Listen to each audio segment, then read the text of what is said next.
Hello friends, welcome to education library.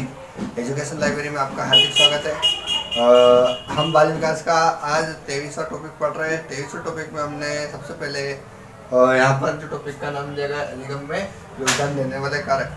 देखिए, हम अभी अधिगम तो हम रोज समझ रहे हैं, ठीक है, पर उसके साथ में क्या क्या नई चीज़ आती है उसको भी हम देख रहे हैं। तो आप वीडियो के अंत तक बने रहेगा। और आपने अगर अभी तक वीडियो को नहीं देखा है तो आप एजुकेशन लाइब्रेरी सर्च करें यूट्यूब पे, और सारी वीडियो प्लेलिस्ट की बनी हुई है और प्लेलिस्ट में आप जाकर डायरेक्टली देख सकते हैं। और अगर आपको वीडियो अच्छी लगे तो लाइक करिएगा और चैनल को सब्सक्राइब करिएगा और इसके साथ में बेल आइकन को प्रेस किएगा, जिससे कि आपको नोटिफिकेशन समय पर मिल जाएगा। ठीक है, तो हम यहाँ पर बिना समय गवाए सबसे पहले टॉपिक के बारे में जान लेंगे। और टॉपिक में क्या है तो आप वीडियो का अंत तक बने रहिए। धन्यवाद। यहाँ पर देखिए, अधिगम में योगदान देने वाला कारक। ठीक है, अधिगम क्या होता है हमने वो तो समझ लिया है। ठीक, हम रोज समझ रहे हैं। कल भी मैंने एक टॉपिक में समझाया था कि अधिगम क्या होता है। तो आप यहाँ पर भी अधिगम समझेंगे नहीं, आप डायरेक्टली समझेंगे कि अधिगम में जो योगदान देने वाले मतलब प्रभावित कर रहा है ना, आप कुछ भी सीख रहे हैं तो उसको किस प्रकार से प्रभावित हो रहा है, वो आप किस प्रकार से प्रभावित हो रहे हैं उस चीज़ों से। यहाँ देखिए, बालक की सीखने की प्रक्रिया में उसका पर्यावरण एवं उसकी व्यक्तिगत विशेषता सहायक कारकों के रूप में योगदान करती है। ठीक है, इसका तात्पर्य यह है कि एक जो बालक रहता है वह बालक दो प्रकार से प्रभावित होता है। ठीक है, जब भी वो कुछ सीखता है तो दो प्रकार से प्रभावित होता है, एक व्यक्तिगत कारक रहता है और एक पर्यावरणीय कारक रहता है। ठीक है, हमने यहाँ पर बैठा हुआ है कि कारक किस व्यक्तिगत कारक जो रहते हैं उसमें मनोवैज्ञानिक कारक रहता है और शारीरिक कारक। ठीक है, इसका नाम पर्यावरणीय कारक है जिसमें सामाजिक कारक रहता है और वातावरण के कारक रहते हैं। ठीक है, आप देखिए व्यक्तिगत कारक क्या होता है, ये जो बालक सीखता है वह स्वयं पर आधारित रहता है। ठीक है, जैसे कि मान लीजिए कि बालक है, अब ये जो बालक है इस बालक के व्यक्तित्व रूप में मतलब व्यवहार के रूप में मनोवैज्ञानिक या शारीरिक रूप से किस प्रकार से यहाँ पर प्रभावित होता है अधिगम सीखने के रूप में। ठीक है, जब वो सीखता है तो किस प्रकार से प्रभावित होता है इसको हम स्वयं के आधार पर देखते हैं। ठीक, परंतु यहाँ पर अगर पर्यावरण कारक है मतलब यहाँ पर ये एक पर्यावरण। ठीक है, जैसे कि पर्यावरण की परिभाषा क्या है कि पर्यावरण की परिभाषा यह है कि हमारा चारों ओर जो भी एक आवरण फैला हुआ है, ठीक है, प्राकृतिक रूप से या अप्राकृतिक रूप से, उसको हम पर्यावरण कहते हैं। ठीक है, तो पर्यावरण कारक ये है कि जो यहाँ पर सामाजिक और वातावरण, ठीक है, यहाँ पर डायरेक्टली सामाजिक और वातावरण दोनों प्रकार से बालक को प्रभावित करते हैं, इसको हम पर्यावरणीय कारक के अंतर्गत कर सकते हैं। अब यहाँ पर हम देखिए पहले मनोवैज्ञानिक रहता है फिर शारीरिक रहता है। ठीक है, तो पहले शारीरिक रूप से देखेंगे हमको कि शरीर अगर स्वस्थ रहेगा तो मस्तिष्क भी स्वस्थ रहेगा। ठीक है, तो शारीरिक रूप से हम देखेंगे किस प्रकार से प्रभावित होते हैं, तो देखिए शारीरिक स्वास्थ्य रहता है। ठीक है, एक बालक का अगर शरीर के रूप में उसका स्वास्थ्य ठीक रहेगा, ठीक है, जैसे कि मान लीजिए वो कमजोर नहीं रहेगा, उसका जो भी अंग है वो अंग है जो भी है वह सभी सुचारू रूप से चलित रहेंगे। तो यहाँ पर शारीरिक रूप स्वास्थ्य भी अधिगम को प्रभावित करते हैं। ठीक है, जैसे कि मान लीजिए किसी का सिर दर्द करता है तो यहाँ पर शारीरिक स्वास्थ्य के अंतर्गत अधिगम प्रभावित होता है सीखने में। इसके अलावा शारीरिक विकलांगता रहती है, शारीरिक विकलांगता इस आधार पर जैसे कि भाषा विकार रहते हैं। ठीक है, जैसे कि डिसलेक्सिया है, हमने डिसलेक्सिया समझा था कि अगर जो पठन विकार रहता है, ठीक है, जैसे पढ़ने में व्यक्ति को रुचि होती है परंतु वो पढ़ नहीं पाता है। ठीक है, एक रोग रहता है। या फिर डिस्ट्राफिया रहता है, जैसे कि मान लीजिए कोई यहाँ पर बी लिखता है और किसी को बी के साथ में डी ऐसे इस प्रकार से बना रहता है, तो वह क्या रहता है एक प्रकार से शारीरिक विकलांगता रहती है, या फिर चल नहीं पाते या दृष्टि दोष रहता है, ये सभी अधिगम को प्रभावित करते रहते हैं। अगला देखेंगे भयंकर रोग। ठीक है, भयंकर रोग जैसे कि मान लीजिए गर्भावस्था में एक माता के कुछ भी इस प्रकार से तकलीफ में होना या रोग में होना, उस कारण से बच्चे में प्रभावित होता है। वो जो बालक पर प्रभावित होता है तो वो जन्म से ही भयंकर रोग के रूप में जैसे कि मानसिक विकृति रहती है। ठीक है, जैसे कि अचानक से किसी का एक तरफ का सिर दर्द करना या फिर कोई बात करते करते हकलाता है, इस प्रकार का जो त्रुटि दोष रहता है वो भयंकर रोग के अंतर्गत आता है। इसके अलावा आयु परिपक्वता देखेंगे।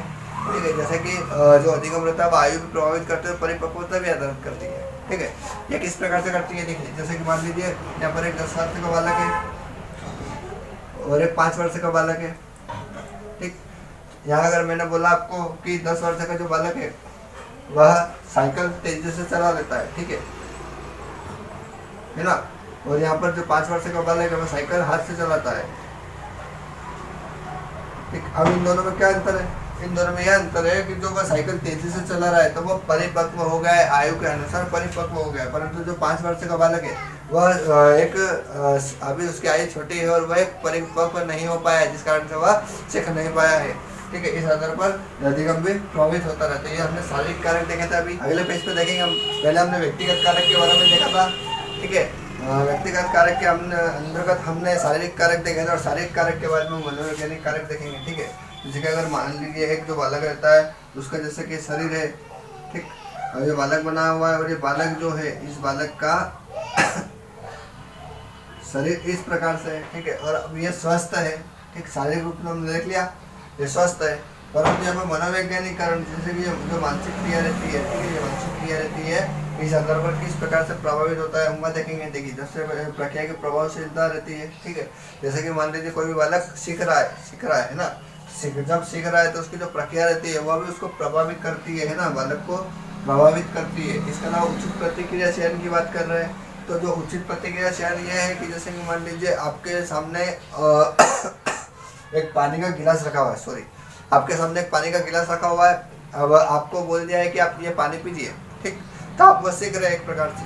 ठीक, अब प्रतिक्रिया किस प्रकार से रहेगी, जैसे मान लीजिए आप होठ से पानी पीते हैं, ठीक, या फिर ऊपर से पानी पीते हैं, या फिर आप कितने ऊपर से हाइट से पानी पीते हैं, इस प्रकार का आप सीख रहे हैं। तो वह एक प्रक्रिया, एक जो प्रतिक्रिया जो रहती है उसका चयन कर रहे हैं। ठीक है, ये रहता है। अब देखिए अभ्यास की बात है, तो अभ्यास जैसे कि मान लीजिए मैंने यहाँ पर एक गोला बनाया हुआ है, ठीक, अभी थोड़ा सा टेढ़ा बना है, फिर ये सीधा बना है, अब ये उससे अच्छा बन गया है। ठीक है, तो ये मैंने अभ्यास करा है। पहली बार में टूटी हुई, दूसरी बार में टूटी हुई, तीसरी बार में ठीक बन गया। अगर आप अभ्यास बार बार करेंगे तो इस प्रकार से भी जो अधिगम हम सीख रहे हैं, मतलब अधिगम हो रहा है, सीख रहा है, वह सफल हो रहा है। अब देखिए यहाँ पर रुचि भी बताई गई, जो रुचि रहती है। ठीक है, अगर बालक को जैसे मान लीजिए खाने की रुचि है, किसी को खाने का ज़्यादा पसंद रहता है। ठीक है, कोई बालक ऐसा रहता है जिसको खाने में ज़्यादा रुचि उत्पन्न रहती है, जैसे कोई खाता ज़्यादा है, खाना ज़्यादा खाता है ना, तो किसी को जैसे कि चॉकलेट पसंद रहती है तो रुचि क्या आधार पर वो खाता है।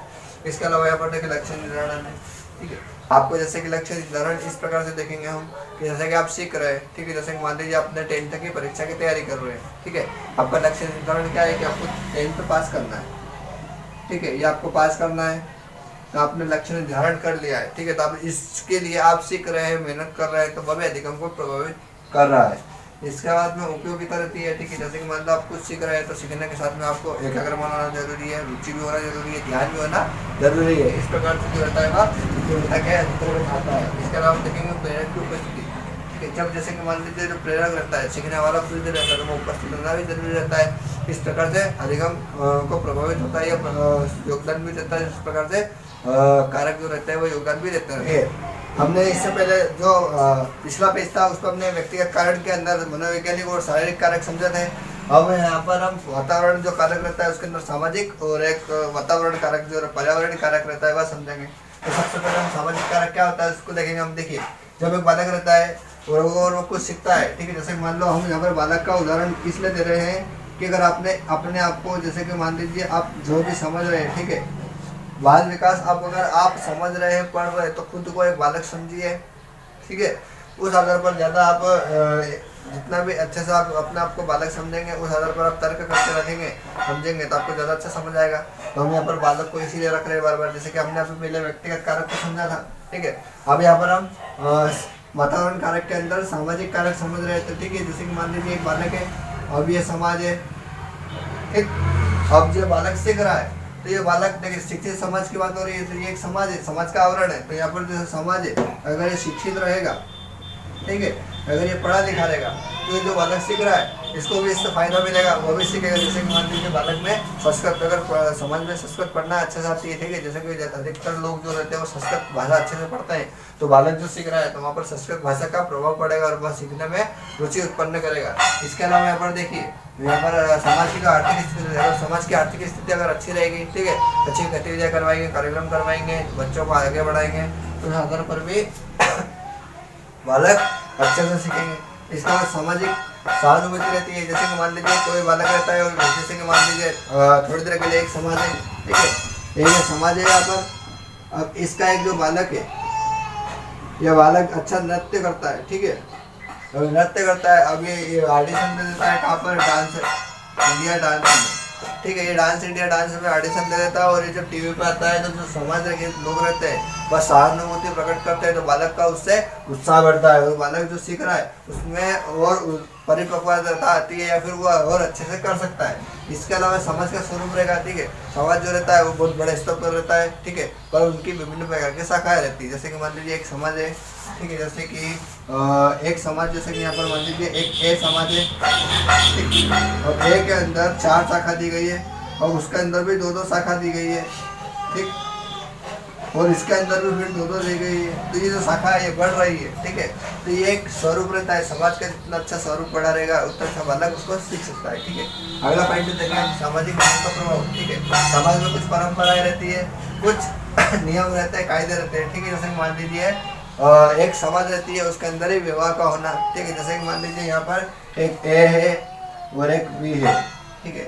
अब ये एक समाज में बिलोंग कर रहा है, ठीक, और ये भी एक समाज में बिलोंग कर रहा है, तो ए और बी दोनों शादी कर सकते हैं, ठीक है। जैसे एक समाज में अक्सर शादी होती है, किसी बाहर समाज में शादी नहीं कर सकते, वह अंतरजातीय विवाह कहलाता है। इस प्रकार से इसके अलावा देखिए यहाँ पर सामाजिक परंपरा दी गई है। सामाजिक परंपरा इस कारण से दी गई है, जैसे कि मान लीजिए जो बालक रहता है, ठीक है, जैसे कि बालक अगर जन्म लेता है तो बालक जन्म लेने के बाद में उसके सूरज पूजन जो बोलते हैं अपन हिंदी भाषा में, वो होता है। तो एक समाज की परंपरा रहती है, जब वहाँ पर बालक इस चीज़ों को देखते हैं, इन क्रियाओं को देखते हैं, विभिन्न प्रकार के जो कार्यक्रम होते हैं उनको देखते हैं समाज में, तो वह भी उनसे कुछ ना कुछ सीखते हैं, तो इस प्रकार से भी रहता है। इसके अलावा जो संस्कृति और सामाजिक सभ्यता रहती है, ठीक है, विभिन्न समाज जो रहती है उनकी अलग अलग संस्कृति रहती है, सभ्यता रहती है। उस आधार पर भी अगर बालक सीखता है तो वहाँ पर भी बालक कुछ नई नई चीज़ें सीखता है, उस कारण से भी अधिक प्रभावित होता रहता है। अगले पेज पे देखेंगे हम, अगले पेज में यह दिया गया है कि जो वातावरण के कारक रहते हैं, पर्यावरणीय कारक रहते हैं, उसके अंदर समाज का देखा हमने अभी, ठीक है, जो बालक रहता है वो समाज का देखा है। अब इसके अलावा हम वातावरण के जो कारक रहते हैं वह देखेंगे, जिसमें देखिए जब अगर बालक कुछ सीख रहा है तो वो जलवायु के अंदर भी आता है, ठीक है। जलवायु के अंदर इस प्रकार से आता है कि जैसे कि जय श्री राम, किसी जो कोई बालक रहता है, ठीक है, तो कोई बालक जब अगर ठंड में वह रहता है तो उसकी जो सीखने की शक्ति रहती है वह कम हो जाती है, ठीक है। अगर वो मध्यम रहेगी तो वह अच्छा सीखता है, परंतु ज़्यादा गर्मी पड़ती है तो वह कम सीखता है। तो इस प्रकार से भी जलवायु प्रभावित करती रहती है। इसके अलावा स्थान की बात करें, देखिए सबसे पहले स्थान की इस प्रकार से समझ सकते हैं हम, जैसे कि मान लीजिए अगर समाज में बालक सीख रहा है, ठीक है, तो उसका अलग स्तर रहेगा। विद्यालय में सीख रहा है तो उसका स्तर अलग रहेगा, ठीक है। घर पर सीख रहा है तो उसका स्तर अलग रहेगा। तो सब जो स्थान रहता है वो उसके अधिगम को निर्धारित करता है, तो यह भी प्रभावित करता है। और दशाएं देखेंगे, ठीक है, दशाएं इस प्रकार से रहती है, जैसे कि बालक का व्यवहार अगर उच्च स्तर पर रहेगा, ठीक है, जैसे कि मान लीजिए वो क्रोध ज़्यादा नहीं करता है, हंसमुख रहता है, विभिन्न प्रकार के व्यक्तिगत विभिन्नता का आधार पर अगर देखते हैं हम तो वह भी अधिगम को प्रभावित करता है। अब देखिए व्यक्ति की उपस्थिति की बात करें, तो व्यक्ति की उपस्थिति की बात करें, जैसे कि मान लीजिए कोई बालक सीख रहा है तो उसका उस स्तर पर सीखना में, जैसे कि मान लीजिए कोई रहता है वातावरण में रहकर सीखते हैं, है ना, स्थान के आधार पर। जैसे कि मान लीजिए एक बगीचा है और बगीचा में विभिन्न प्रकार के फूल है, तो उन चीज़ों को देखेगा, कोई लाल है, कोई पीले है, कोई गुलाबी है, कोई हरे पत्ते वाले हैं, इस प्रकार के फूल रहते हैं, तो उसको भी एक व्यक्ति की उपस्थिति में सीख सकते हैं। तो इस प्रकार में हमारे वातावरण के डायग्राम के आधार पर समझते हैं हम। और अगले पेज पे देखेंगे हम, अगले पेज के पहले हमने अभी जो समझे थे वह सब क्या थे कि अधिगम हम जो सीख रहे हैं उसमें क्या योगदान मिल रहा है, किन कारकों से हमें क्या योगदान मिल रहा है, इस प्रकार से हमने समझा था। अब यहाँ पर जो व्यक्तिगत कारक है और पर्यावरणीय कारक है वह किस प्रकार से अधिगम जो बालक रहता है उसको सुबह सीख रहा है उसको किस प्रकार से प्रभावित करते हैं। तो हम सबसे पहले व्यक्तिगत कारक को देखेंगे। देखिए व्यक्तिगत कारक में अगर मान लो कोई बालक में अगर रुचि नहीं रहेगी, ठीक है, तो उसमें सीखने में अवधान आएगा, वह सीख नहीं पाएगा। तो एक रुचि भी व्यक्तिगत कारक के रूप में प्रभावित करती है, ठीक है। आवश्यकता, अगर बालक को आवश्यकता नहीं रहेगी तो वह सीखेगा नहीं, ठीक है। जैसे कि आपको भूख नहीं लग रही है तो आप तो खाना खाएंगे नहीं। तो इस प्रकार से वे आवश्यकता प्रभावित करती है। आपकी गिनती में अनुभव और पूर्व ज्ञान की बात करें, जो बालक रहता है वो सीखता है, तो वह अनुभव का आधार पर सीखता है या पूर्व ज्ञान का आधार पर सीखता है। जैसे कि मान लीजिए अभी जैसे कि मान लीजिए तीसरी क्लास का बच्चा है, तीसरी कक्षा का, ठीक, और इसको 100 तक की गिनती आती है, ठीक, 100 तक की गिनती आती है, इसे अनुभव है और इसे पूर्व ज्ञान है। अब इसके बाद में यहाँ पर 100 के बाद में 101 से लेके तो 200 तक की गिनती आ रही, तब वो पूर्व ज्ञान और अनुभव के आधार पर आ रही है, उसने सीख कर किया हुआ है। इसके अलावा सीखने की इच्छा, अगर बालक की सीखने की इच्छा रहेगी, ठीक है, अधिगम की इच्छा रहेगी, तो वो अच्छे से सीख पाएगा, और अगर नहीं रहेगी तो नहीं सीख पाएगा। इसके बाद में बुद्धि रहती है, बुद्धि भी प्रभावित करती है, ठीक है। जैसे कि मंद बुद्धि का जो बालक रहता है वह धीरे धीरे सीखता है, उसका अधिगम धीरे धीरे होता है। परंतु जो प्रतिभाशाली रहते हैं, कुशाग्र बुद्धि वाले बालक रहते हैं, वह बहुत जल्दी सीखता है, ठीक है। नहीं, अगर एक बार आपने बता दी बात वो जल्दी सीख जाएंगे, परंतु मंद बुद्धि के बालक को थोड़ा समय ज़्यादा लगता है। इसके अलावा मनोवृत्ति रहती है।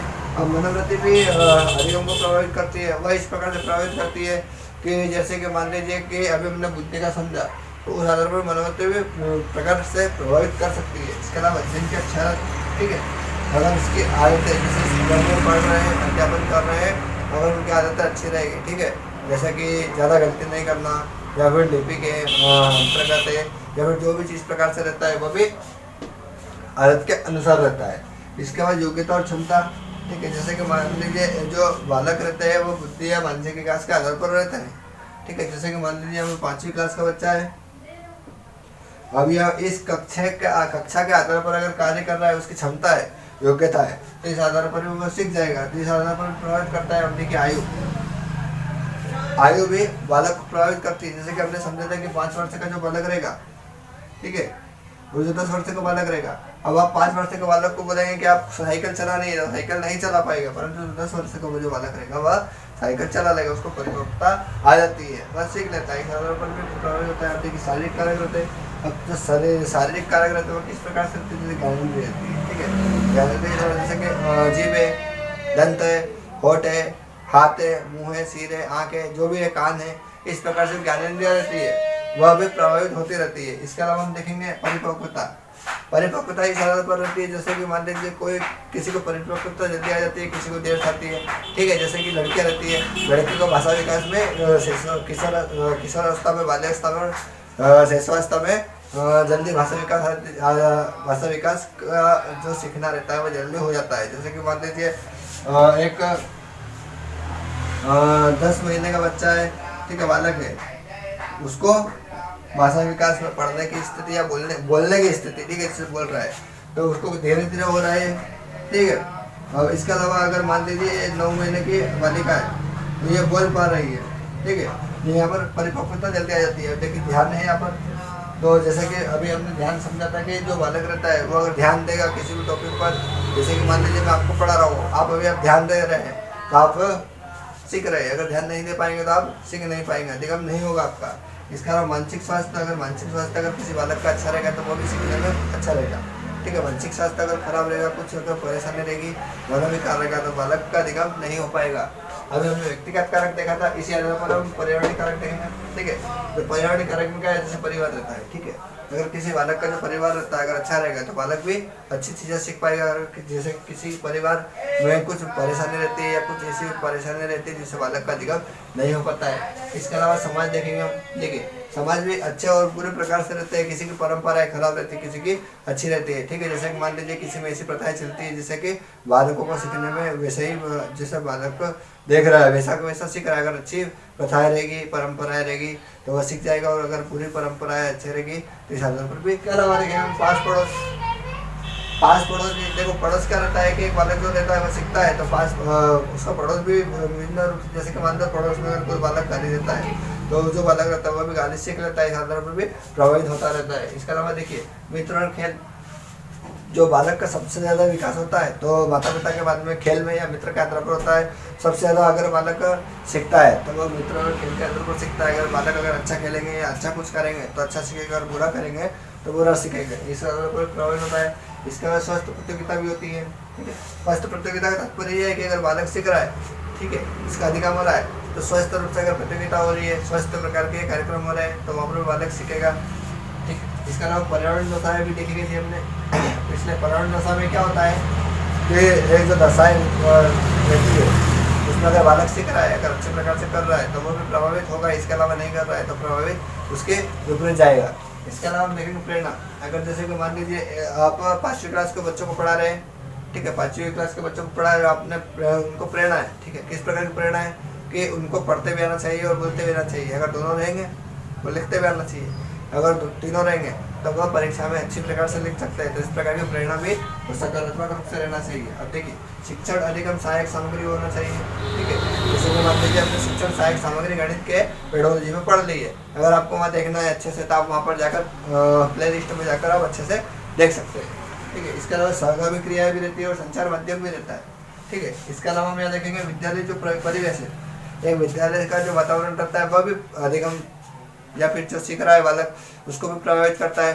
अब इसमें कैसे देखेंगे हम, देखो विद्यालय का जो वातावरण रहता है, ठीक है, अगर विद्यालय का वातावरण अच्छा रहेगा, अनुशासन अच्छा रहेगा तो बालक भी उस चीज़ को अच्छे से सीख सकता है। परंतु कक्षा कक्षों का जो वातावरण रहेगा वह सबसे ज़्यादा प्रभावित करता है, क्योंकि कक्षा कक्ष में बालक जो सबसे पहले कक्षा कक्ष में सबसे ज़्यादा बालक वहाँ पर उपस्थित रहता है तो वह भी प्रभावित करता है।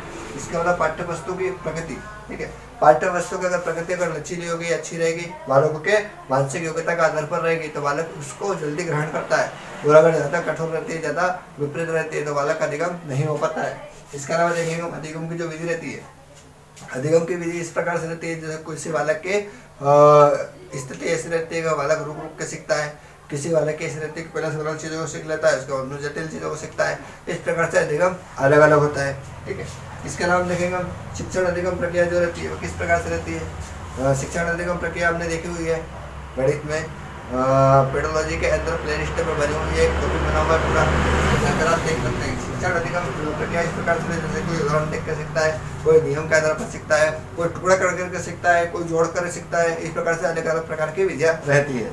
इसके अलावा देखेंगे हम यहाँ पर जो अधिगम रहता है अभ्यास के आधार पर, हमने देखा था अभी क्या अभ्यास के आधार पर भी अधिगम होता है। अगर बार बार अभ्यास करेंगे तो जल्दी सीख जाएंगे। इसके अलावा परिणाम, ठीक है, अगर एक बार अगर बालक ने सीखा है तो उसका